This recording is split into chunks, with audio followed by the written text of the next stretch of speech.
তারেক রহমানের সম্ভাব্য ভারত সফর নিয়ে ঢাকা ও নয়াদিল্লির মধ্যে কূটনৈতিক তৎপরতা নিয়ে আলোচনা চলছে।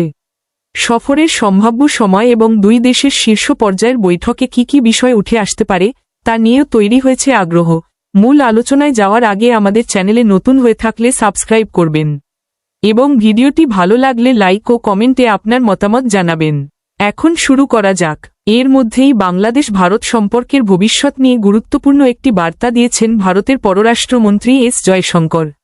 ভারতীয় সংবাদমাধ্যম ইন্ডিয়া টুডের প্রতিবেদনে বলা হয়েছে, বাংলাদেশ সম্পর্কিত প্রশ্নের জবাবে জয়শঙ্কর কোনো নির্দিষ্ট বিষয়ে সরাসরি মন্তব্য না করে পারস্পরিক স্বার্থের ওপর গুরুত্ব দিয়েছেন।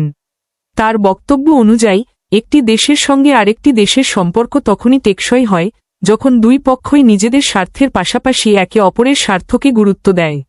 প্রতিবেশী দেশগুলোর সঙ্গে সম্পর্ককে একপাক্ষিকভাবে দেখার সুযোগ নেই বলেও তিনি ইঙ্গিত দিয়েছেন। বরং পারস্পরিক বোঝাপড়া, স্বার্থের সমন্বয়ে এবং একে অপরের অবস্থানকে সম্মান করার মাধ্যমেই সম্পর্ক এগিয়ে নেওয়া সম্ভব। তারেক রহমানের সম্ভাব্য ভারত সফর নিয়ে যখন আলোচনা তুঙ্গে, ঠিক তখনই জয়শঙ্করের এই বক্তব্য নতুন করে গুরুত্ব পাচ্ছে। এখন দেখার বিষয়, সম্ভাব্য এই সফর বাস্তবে কবে হচ্ছে এবং ঢাকা নয়াদিল্লির সম্পর্কের ক্ষেত্রে এটি কতটা নতুন দিক উন্মোচন করে।